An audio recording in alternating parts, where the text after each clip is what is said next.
in preparation for the 200th anniversary of American freedom in 1976. The state of Pennsylvania commissioned 50 exact replicas of the Conestoga wagons that opened the American West. A gift from Pennsylvania to each of the other 49 states, these wagons spearheaded a bicentennial program for all of the United States. Through a masterful combination of planning, logistics, and sheer grit, the 50 wagons, accompanied by riders, walkers, and other wagons, formed wagon trains from every corner of the country, converging on Valley Forge on the 4th of July, 1976. Wherever possible, they followed the old trails across America, coming from the International Peace Arch in Washington State, the Rose Bowl Parade in California, north from Texas and Florida, and south from the Great Lakes and New England. On July 4th, the wagons converged on Valley Forge, having arrived literally within minutes of each train's scheduled arrival time. President Ford greeted each wagon with a medal for the teamster, and the wagons circled in an encampment there until the end of September 1976.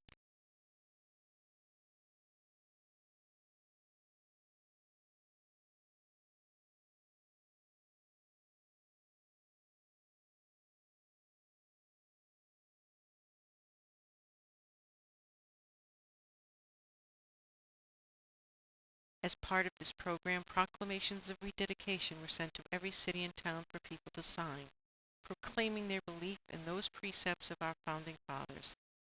These were carried to the wagons along their routes and given to the wagon masters to be carried to Valley Forge for placing in a time capsule to be opened in 2076.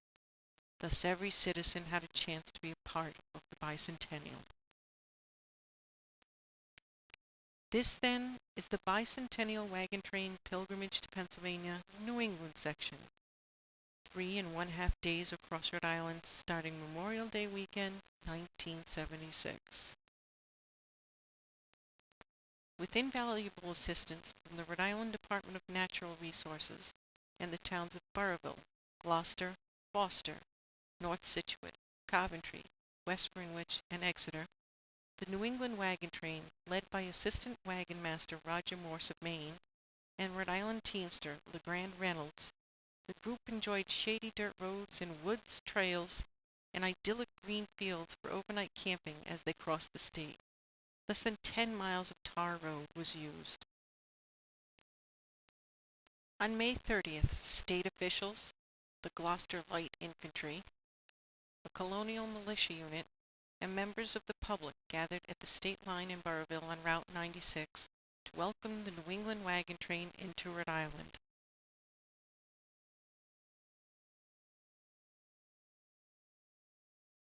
Led by the Blackstone Elementary School Band, 2 mounted conservation officers from the Rhode Island Department of Natural Resources, Lieutenant Thomas Green and Officer William Circa, and Rhode Island Federation of Riding Clubs President Ann D. Holst. The wagon train passed down Route 96 to the Wallam Lake Rod and Gun Club, escorted by the Gloucester Light Infantry.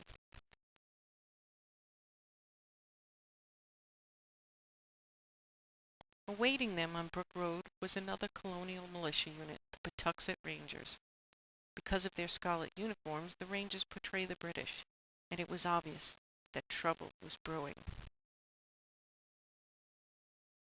As the wagons approached, the Rangers stopped them to search for a suspected spy. He was found and dragged from the wagon, but not surrendered without a fight.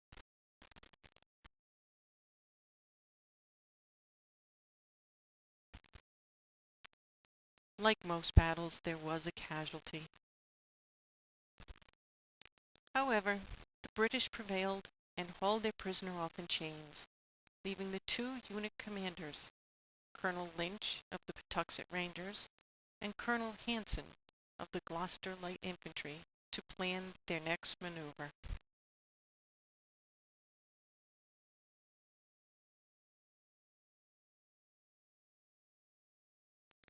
On arrival at Wallam Lake Rod and Gun Club, wagons circled, and the formal welcome commenced with Grace Fulford singing the Star-Spangled Banner.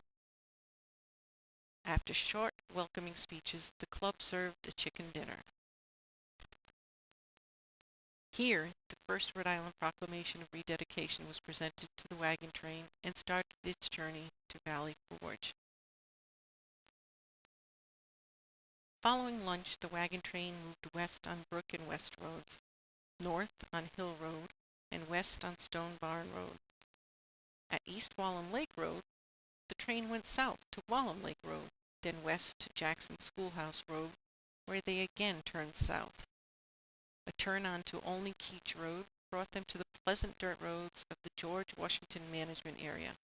It was a hot day, and all along the route, spectators offered lemonade and water to those on the train. As the group prepared to leave George Washington, they were led by Lieutenant Green, Miss Holst, and Officer Circa, followed by the Gloucester Light Infantry, who accompanied the wagon train on foot to the Connecticut line. Behind them were the two Rhode Island outriders, Candy Powtray and Clifford Touchon. To their rear rode Hamilton Whitelaw, a member of the wagon train subcommittee, and Pat LeClaire, Rhode Island wagon master.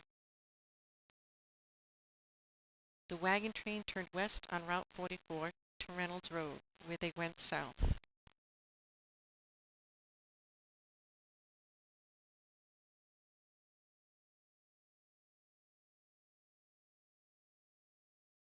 The Massachusetts wagon, pulled by a team of mules, was driven by teamster Bill Boylan. On the first day, almost 300 riders and several private wagons accompanied the official state wagons through northern Rhode Island to the first night's camp at Durfee Hill Management Area.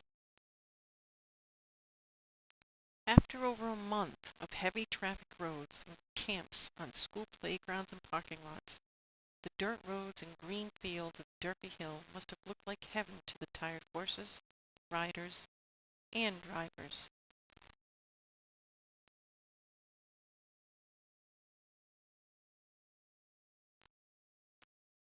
The wagons circled. Camp was set up for the night, and the Ladies' Auxiliary of the West Gloucester Fire Department served dinner. An important part of each night's encampment was an open invitation to the public to join the wagon train.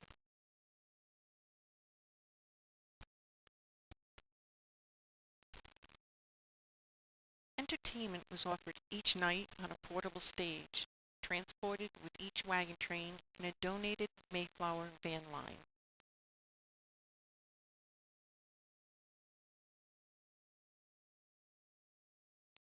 A group of Pennsylvania State College drama students accompanied each wagon train, helping shuttle vehicles each day and bringing to the public a history of the United States in song and dance each night. The Wagon Train Show. Another battle between the Gloucester Light Infantry and the Patuxent Rangers ended the evening, and the militia units sounded taps as the sun sank below the western horizon.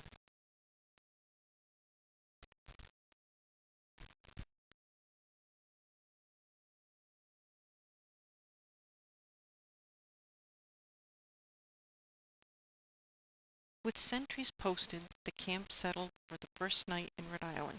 Peaceful, except for a persistent peacock on a neighboring farm. From Durfee Hill, the train continued south on Reynolds Road, east on the Gray Squirrel Trail to Willie Woodhead Road, south to Cray Hill Road, and south to Route 101, where they crossed onto Boss Road, passing the Rhode Island State Police Academy. From Boss Road, Windsor Road, and Maple Rock Road brought the wagon train to their lunch stop in South Gloucester at the American Legion Post on Route 6. Here, bathrooms and a delicious lunch by the South Gloucester Baptist Church awaited the wagons, along with a large group of spectators. Following lunch, the wagons moved east on Route 6 to Ramsdale Road, where they were once again on dirt. As the train crossed Ramsdale Brook, the spectators enjoyed each wagon. all except a lone fisherman on the bridge, who finally had to give up his fishing and leave as the main wagon, driven by teamster Lyle Strickland, drove across the bridge.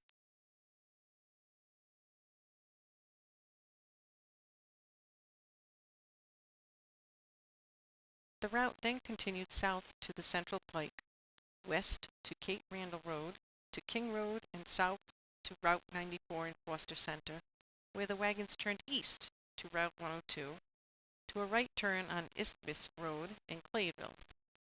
Isthmus Road brought the group to the old Plainfield Pike, where they turned left for a short distance to the second night's camp at the Whippoorwill Hill campgrounds.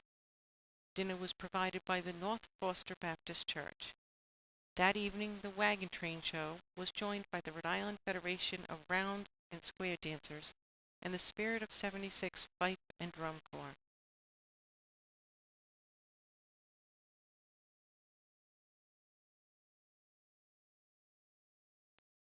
On June 1st, the group left camp, turning west on the old Plainfield Pike, south on Pierce Road into Coventry, and west on Maple Valley Road to a crossing of Route 102. A left on Tillinghast Road and a right on Sisson Road took the train past the beautiful Broadwall Farm, turning left on Cahoon Road. Here, Hamilton Whitelaw led the train, joined by Pat LeClaire and Lieutenant Green. Two stalwart members of the Gloucester Light Infantry walked the entire 3.5-day route. Travel was relaxing along the quiet country roads of western Coventry, and the wagon train enjoyed the soft dirt roads, breezes blowing through the overarching green trees, and the camaraderie of the trail.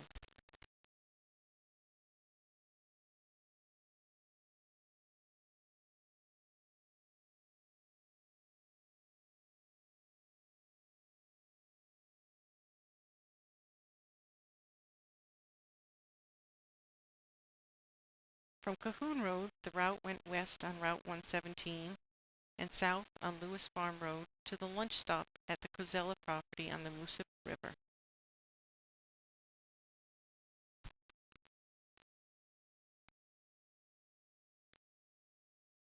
This stop was the only meal in Rhode Island which was supplied by the wagon train's official chuck wagon, as all others were hosted by various groups. It was dusty on these roads, but it did not stop the group of 26 riders who had started on the California and Southwest train and ridden east to Ohio, where they shipped to Maine and rode into Valley Forge with the New England train. This group voted Rhode Island the best state they'd passed through.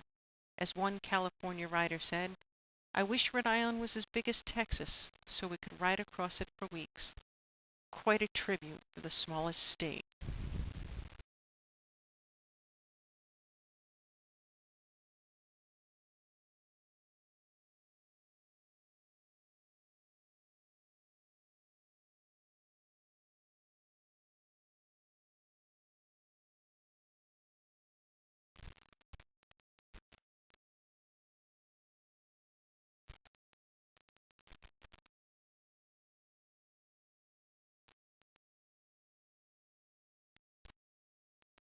From the Newport Road, the route turned south on Molasses Hazard Road near the Connecticut line, leading to a welcome watering spot at Hazard Pond.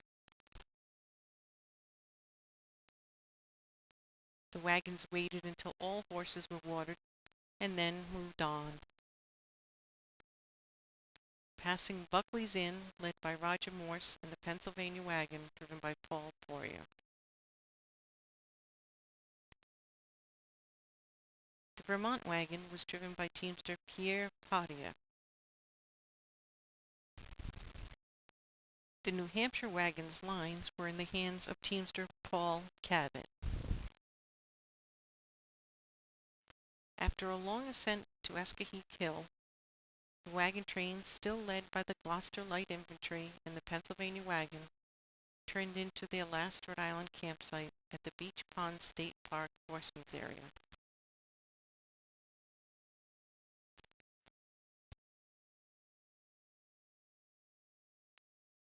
The Rhode Island wagon's horses picked up their pace as they and their teamster lived on Escaheg Hill.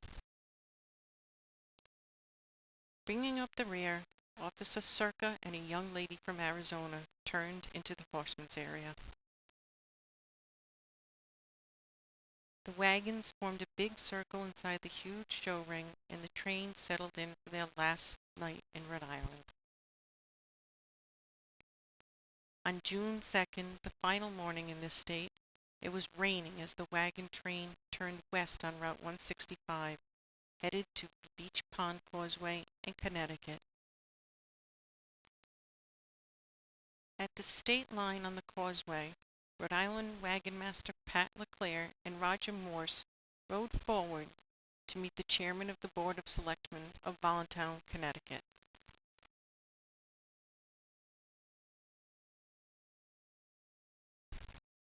A group of mounted Boy Scouts, costumed as colonial militia, escorted the wagon train. The Connecticut wagon, pulled by a team of Belgians, assumed the lead, and the Rhode Island wagon train subcommittee heaved a sigh of relief as the New England wagon train entered Connecticut.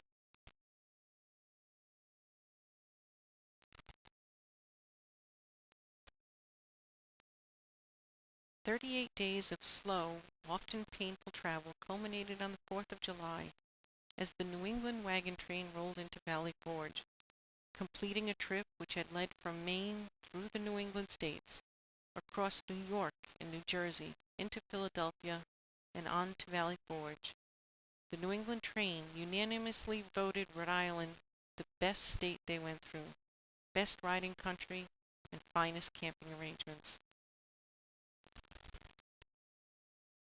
Rhode Island teamsters Lee and Sheila Reynolds would never forget the honor of leading the wagon train for days through New Jersey when a flu virus and the strain of miles of pavement took their toll of the heavy draft horses.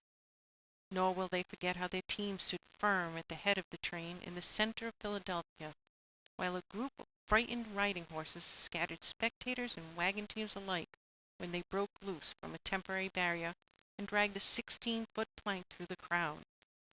The huge Connecticut Bicentennial hot air balloon which accompanied the wagon train to each encampment in that state.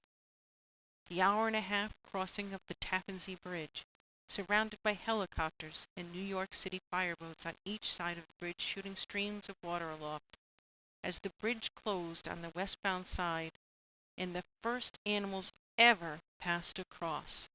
These and the days of long, hot hours of pavement with trailer trucks roaring past the line of horses are memories that the Rhode Islanders would never forget.